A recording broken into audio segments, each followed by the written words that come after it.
Great. Thank you. I'm Joe. I'm here today to talk about stream types. This is joint work with a whole bunch of people. Chris Watson, Emeka Nkurumeh, Phillip Hilliard, Harry Goldstein, Caleb Stanford, my advisor, Benjamin Pierce. Without all of these folks, this would have fallen apart immediately. So I want to start this talk by answering a very simple question that in a lot of different scenarios has different answers. So I want to make sure we're all on the same page for what I'm talking about when I talk about stream processing. So I'm going to define stream processing by way of an analogy with an example. So here I've drawn a box labeled sum, and this sum box is a streaming program that's going to accept a stream of integers and produce the stream that is the running sum of the stream of integers that it gets in. Okay, so to illustrate, this program is going to get a 2, and then it's immediately going to spit out a 2, right? 2 is the running total of 2 and nothing else so far. And then we get a 1, and it's going to spit out a 3, right? 3 is 2 plus 1, the running total of everything it's seen so far, and so on and so forth. We get a 4, we spit out a 7, which is 2 plus 1 plus 4, etc. Okay? So a stream processing program is a program that behaves basically like this one. It's a program that maintains some internal state, that accepts an event from the outside world, updates its state, and spits out some output events in response. Okay? There's one other added piece of what stream processing programs are for the purposes of this talk, is that stream processing programs, the streams that I'm talking about, are going to be allowed to end. So there's going to be a single distinguished event in the grammar of what streams are called the end of stream marker. And when a stream processing program receives the end of stream marker, it can expect to no longer get any elements on that stream for the first, for the end of time. So when the sum box gets the end of stream marker, it's going to forward it along because anybody listening on the output should know that they're not going to get any elements as well. Okay? So once the end of stream marker has arrived, we can sort of take a step back and look at this whole computation in aggregate and really notice that, over the course of the whole computation, what actually happened was when we transformed this input list, 214, to that output list, 234. So we really just, 237, excuse me. So what we really did was we, took this input list and transformed it to the output list of partial sums of the input list. But the thing that differentiates the stream processing from, list processing was the way that it happened over time, right? The inputs came in incrementally, and the outputs were produced online as we went. So with that in mind, I'm going to give sort of a fun little definition for what stream processing is in this talk, and that stream processing is incremental list processing. Cool? Cool. How do I build a fancy little box like that sum box? There are a lot of different programming models available to you. The simplest one is to build a manual state machine. So more or less, you write a function of this type that takes the current state of your program as well as the latest input and then produces the updated state and the sequence of outputs you'd like to produce, right? This is great because basically every single streaming program can be written as a function of more or less this type, right? It's kind of like complete for stream processing. But the real issue with it is that it's very low level. You have to think about what are all of the possible states that my streaming program could be in, and if I'm in this state and I get this element, what state do I step to and what outputs do I produce? So in basically every part of computer science where stream processing is practiced, there exist streaming embedded domain-specific languages. You've probably seen one of these somewhere. A streaming embedded domain-specific language usually takes the form of a library that gives you a type like alphastream, and then a bunch of high-level combinators like map and filter and windowed operations and fold for which for you to write your programs with. And this is great. It's high level. It's familiar. It's straightforward. These are sort of inspired by list programming, etc. The main issue here is that if you have a program, say somewhere in your mind, and you'd like to get it out into code, but it doesn't nicely fit into this, these nice high-level combinators, it's really, really hard because you sort of have to cram the program that you have down into the combinators that you're given, and often that looks like just writing everything as one big fold, which, if you think about it for a moment, actually is no different than writing a state machine in the first place, okay? What if you could just write list functions and have them run as streaming functions? So if you wanted to build that sum box that I showed before, what if you could just write this OCaml function that is the sort of partial sums function on a list of ints and have it run as a streaming function? I'm here today to tell you that you can with our new with our new language design, experimental language design called Delta. Delta presents to you a sort of general functional syntax of ordinary functional list programs. The main operations you get are nil, cons, pattern matching, general recursion. but the semantics of delta is as streaming programs, right? So you get to write in this high-level functional list programming style, but you're not restricted to combinators, and you don't have to dive all the way down to folds when the program you're writing doesn't fit into your combinators. So at this point, oh yes, and of course, it has a streaming semantics, right? You write list programs, they run as streaming programs. At this point, you might be asking, like, how?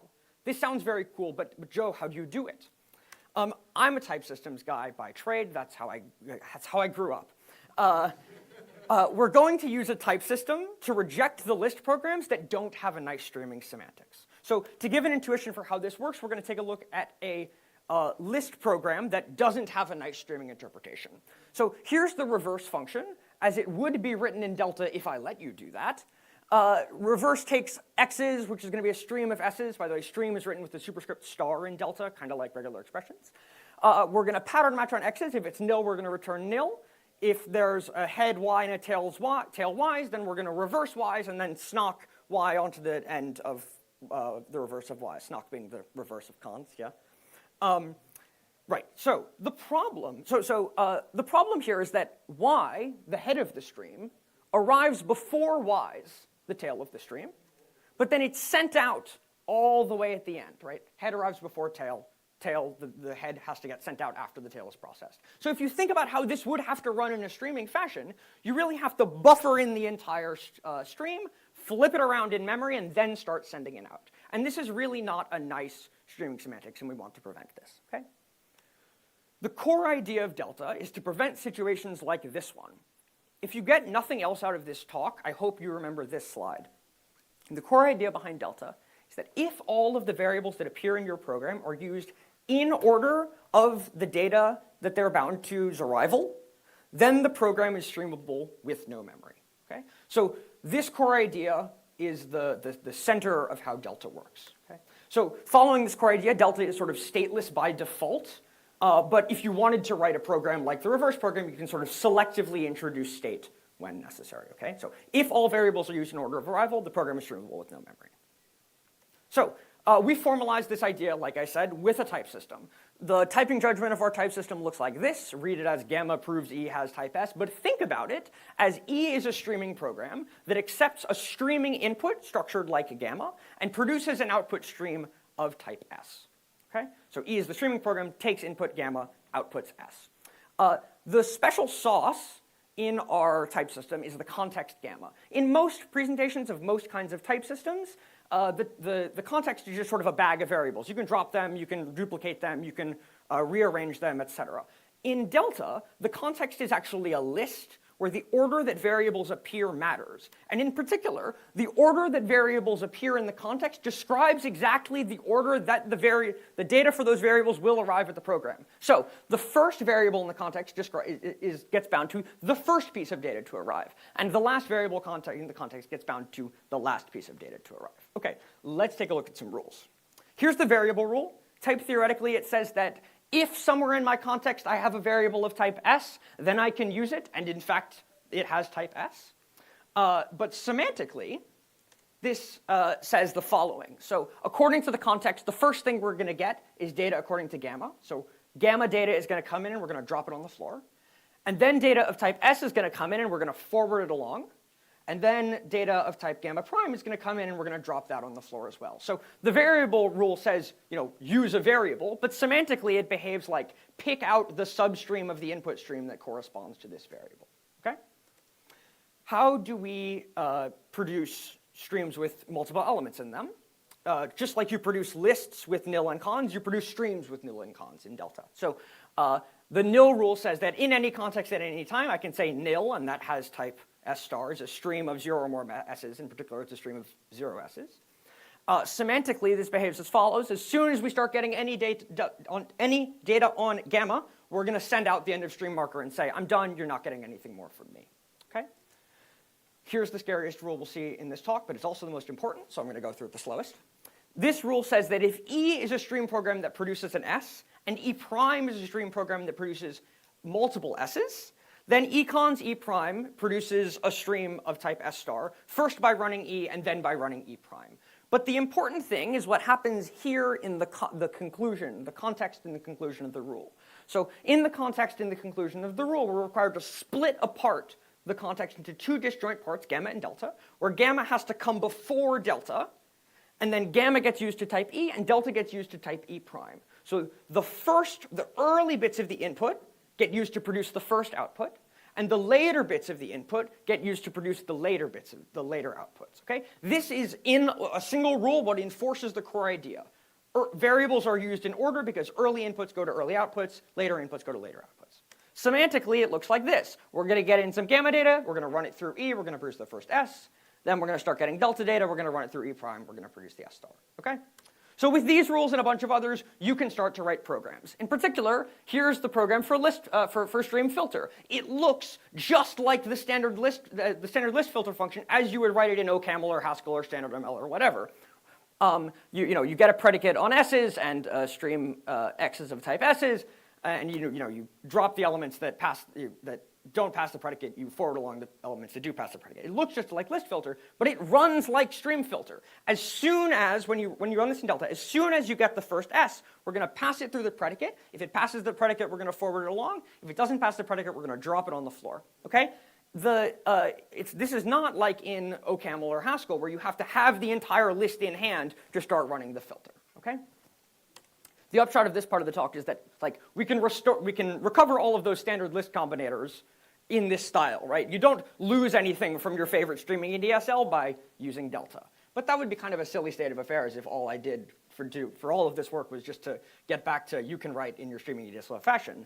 But wait, there's more. The ordered structure on our context generates this rich world of stream types that you couldn't possibly talk about in an existing stream processing language. So in particular, we have types like the concatenation type, where if S is a type of streams and T is a type of streams, then you can form the stream type S concat T, where a stream of that type looks like first a stream of type S, and then like a little marker that says we're switching over, and then a stream of type T. So if I'm producing one of these, I have to first send you a stream of type S, and then send you a stream of type T. And if I'm consuming it, first I get an S, then I get a T. We also have some types. A stream of type S plus T is either a stream of type S or a stream of type T, but first there's a bit that tells you, which way it's going to go. We have the singleton type of ints. A stream of type int is a stream on which you will only get one element, and that element has type int. We also have the empty stream type. If I'm receiving a stream of epsilon type, I will never get any elements. Okay? These types aren't just for show, although they are very pretty. They let us build stream programs compositionally, where it's basically impossible to do so before. So to give an example, let's say I've got a light sensor somewhere in my house that's sending me a brightness signal every second. It says, there's 3 lumens of brightness, 5 lumens of brightness, 3 lumens of brightness, whatever. And I want to compute the average of each run when that number goes above 3. What do I mean by this? So we get a 2, 2 is not above 3, we're going to keep waiting. Aha, 4, that's above 3, we're going to start recording. 5, that's also above 3. 1, that drops down below 3. So we're going to then compute the average during the time that the number was above 3 and spit it out. Okay? 4.5, which is 4 plus 5 divided by 2. And we go back above 3, that's 6. We drop down below, and so we output 6, which was the average during the time that this run, the average of the run during the time that it was above 3. Make sense? Good? Great. If you wanted to write this in Apache Flink, which is a particular streaming EDSL that I will pick on for 5 seconds, you would have to write it like this. I don't intend for you to write to understand this, but basically the idea is that you have to write it all as one big fold, where you keep track of an option that says, am I currently on a run? And if I am on the run, here's what the length of it is, and here's what the running sum of it is so far. This is awful. It's not great to read, it's not great to write, it's generally not particularly nice. But in Delta, you get the types to help you think about the problem and hence structure the solution in a compositional way. You can write down types like int concat int star, which is the type of non-empty runs of ints. And then you can write down the type int concat int star star, which is the type of streams of non-empty runs of ints. And with these types and a little bit of programming wizardry, you can write a program like this, where you write a function average single, which computes the average of a single run by computing its sum, computing its length, and then dividing them. And then you can take that average run function and then map it over a stream of runs. Okay? The upshot of this is that it breaks down that operation into its sort of constituent parts, building these runs above, sort of filtering the stream for runs above 3, and then mapping an average operation over that stream of runs. But it has the exact same semantics as the fold-in flink. What happens is that as soon as the number goes above 3, this code will start computing the length of that run, the sum of that run, and then as soon as the run ends, it'll divide them. Okay, so it looks like this nice functional list code, but it runs semantically as streaming code. Okay, so in this talk, I've mostly told you about this cool, what you can do with delta and basically how it works. The paper is mostly actually about the big heavy lift we had to do to get the type system and the semantics to work for all of this, which was quite a big challenge. So in the paper, you will find an operational semantics of the core calculus of delta, meta theory, and a bunch of complicated proofs about the semantics and the soundness theorems. And then you might have noticed, by the way, that every single stream program I talked about in this talk had exactly one input and output, and that's not realistic at all. So we have a type called the parallel type, where streams of type S in parallel with T allow you to define streaming programs with multiple parallel inputs and outputs. And it turns out, to get the type theory to work out for this, you have to extend the type system where types aren't just lists. They're these sort of interesting tree things that borrows from a bunched implication. There's a lot of really fun PL theory goodness in the paper. Okay. Future directions-wise, I've got a lot of stuff that I want to work on if you're interested in working on it. We want to compile this to various targets. We want to develop some case studies. There's a lot more theory to do. And if you out there in the audience or online, have an application that you think would benefit from delta or delta would benefit from, please let me know. My contact info is there. Thank you very much.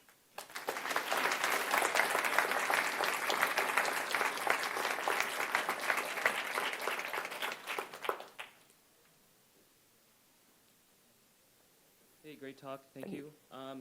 So I guess my experience with streaming algorithms is that the hardest part is really, I know you have this design of stateless, but when you do need auxiliary state, like figuring out what that state is and incrementalizing it is a challenging problem. I was just wondering if you had any ideas of making that easier for programmers in the future. And that's the first question. Yeah. The second one is do you think any of the ideas here can be extended to more incremental computation in general, like incremental compilation, for example, or whatever, Yeah, great questions.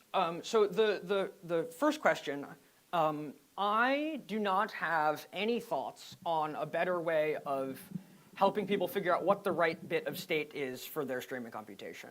What I do have thoughts on is once you have what you think is the right bit of state, having your compiler help you ensure that you're using it correctly, and that you're threading it around in the right way and not using it, holding on to it for longer than you want it to be, right? So we could talk offline about that. The second part, what was the second part? Just yell it because they heard it. Oh, yeah, okay. When I say incremental computation, I mean strictly monotonic incremental computation. So in some ways, this streaming as incremental list computation is kind of a restricted form of incremental computation, so I don't actually have much to say about the general case, where you can sort of you can think about streaming as streams as an incremental data structure without retractions, but retractions are sort of generally allowed in incremental computation. So I'm not sure what to say about that. Thank you, though. Yeah, Lindsay. Hey, Joe. Great talk. Thank you. So I had a couple of questions that occurred to me. So one is, so you said, so in your language, a program it's well typed if it's streamable with 0 memory. And of course, the first thing that occurred to me is, well, okay, what about a program that would be streamable with, let's say, 5 pieces of memory, right? So I know it would probably complicate your type system a lot, but I just wondered if you thought about, what if you could say, okay, maybe maybe you want to reverse a list with 5 elements, right? Yeah, this is a great question. So to be totally clear, the language design that we have does let you write programs with state. There's a thing that I didn't show that lets you sort of selectively say, I would like to store this piece of data in memory, and then I would like to send it back out now and manipulate it, and so you can do that. In fact, we have not proved this. In an earlier version of the talk that you saw, we were talking about state in a different kind of way, where maybe you could sort of exactly capture the amount of state that a program uses by like reading it off the typing derivation. For very technical reasons, that theorem we can't quite prove yet for like basically proof theory reasons. But I am quite confident that a future version of Delta, you will be able to sort of press a button on the compiler and have it say like, please give my program a type error if I use more than order 1 space, or I use more than 6 words of space, or something like that. This is not a result of the paper, but it is something that like I'm pretty confident we can do, and I'd like to work on in future work. Cool. Okay, and I just have one more question, and the question is, if a program is well typed in Delta, does that mean anything about how that program would benefit from lazy evaluation? That's a great question, and there are deep connections between lazy evaluation and streaming, and I fundamentally do not understand laziness well enough to be able to answer those questions yet. But I'm working on it, and I know that there are some Haskell people around, and if they want to tell me exactly why what I did is just Haskell, like I would love to hear it. Hey, you mentioned that you support multiple streams at the same time, and I was wondering if you had thought at all about streams that produce data at different rates. So I've worked with Lustre, which is another streaming language, and they have all these clocks and things kind of start getting complicated. So I was wondering if you had any ideas. Yeah, so the model of sort of asynchronous streams or parallel streams that we have doesn't say anything about rates. Sort of. You can write down different types that basically say, here's a stream that sends sort of two ints, and this one sends 1 int, and then we step to the next, two ints on this output, 1 int on this output, and then 2 ints on this output, 1 int on this output. But it's done in a slightly different way than Lustre has, and the programming model for doing that kind of thing is not as nice. So I don't want to claim that we sort of supersede that, but you can write down types that kind of look like that kind of rate invariant, but it's sort of not a first-class citizen in our. Thank you. Thanks. Hi. So my experience is that like the performance of stream processors is usually like pretty heavily dependent on like batching and like where exactly your yield points are and like pushback and things like that. And I'm wondering whether you've thought about that at all, either from like a type system or implementation perspective. Sorry, can I ask are you talking about distributed setting, like cloud streaming, or are you talking about like Kafka or hardware or Kafka, or where are we on the stack? I guess like a particular thing that I spent a long time working on is a thing that like gets data, like does some stuff with it in one process and sends it over TCP to another process, and so on and so forth. Sorry, I don't know why I asked. No, I don't know. These are things that we've had conversations about, but I don't have any concrete answers for you. Thanks. Okay, so this has been fun, but in the interest of time, let's have one more question. Thanks for the great talk. I'm curious just to get maybe one sense of one part of the programming model a little clearer. Of course. If you go back to the cons rule that you showed, it seems like it's enforcing more than just, I use the things that come first before I use the things that come later. If I wanted to have something that, doubled, repeated each element in a list. Yes. It didn't look like I could do that necessarily by just doing x, cons x, or cons f of x. Yes, exactly. So this is precisely the memoryless condition that you get from just this type system, right? That disjointness means the disjointness between gamma and delta. It means that I cannot use, if I'm using an input in E, I can't use it in E prime, and so if I send something out, then it's gone, right? And if you want to send out X out twice, and then send out the next element twice, and then send out the next element twice, there's an explicit construct that we have in the language that lets you sort of pull a bit into sort of local state for a little while, use it, and then evict it. Thanks. So like that operation that goes from sort of S star to S concat S star, that sort of does the sort of stuttering, is you can write it, but you have to explicitly say so. Thanks. Mm-hmm. Okay, let's thank Joe again. And with that, the session